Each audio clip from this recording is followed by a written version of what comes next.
Hello, hello! Share ko lang po sa inyo yung nabili kong ilaw na ilalagay ko sa aking bisikleta. Bali po, wireless remote control turn signal siya. Bali po, meron siyang user's manual na napakadali lang naman pong intindihin. Pagka binasa natin at makukuha na natin kaagad kung paano gamitin. At kung napapansin nyo, nagbiblink na siya ng paminsan-minsan kasi ito po ay naka-switch on na siya at naka-pair na po siya. Ito at saka yun. Para gumana po siya, ipe-pair natin siya. Pipindutin natin ito ng sabay. Mga 3 seconds lang. Tapos ayun na, magpe-pair na siya. At pwede na po siyang ikabit doon sa bisikleta. At pwede na po natin siyang gamitin. So susubukan ko po. Ito. Yan. Kapag gabing-gabi na po, ayan. Kitang-kita po kayo sa likuran. Yung mga nakasunod sa inyo, ma-aware siya. Tapos, pwede naman po siyang flasher. Saka ito rin po, isa pang pindot. Ayun, mas maliwanag.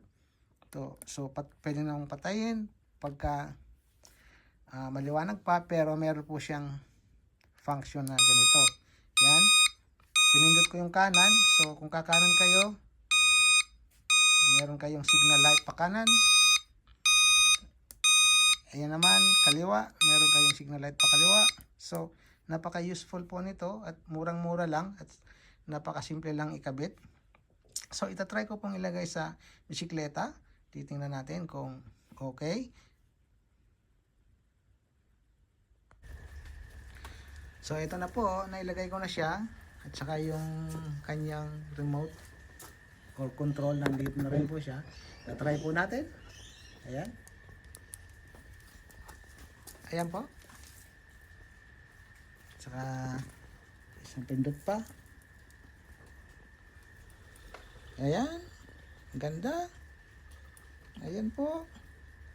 Ayan. Saka isang pindot pa. Kanan. Kaliwa. So, okay po siya. Very useful po siya. At saka mura lang po. So, sa mga gustong bumili, mabibili nyo ito sa online, sa Timo. Ayan. So, maraming salamat po. Sana nagustuhan nyo ang aking video. At maraming salamat po sa pag-view o pag-watch ng video ko.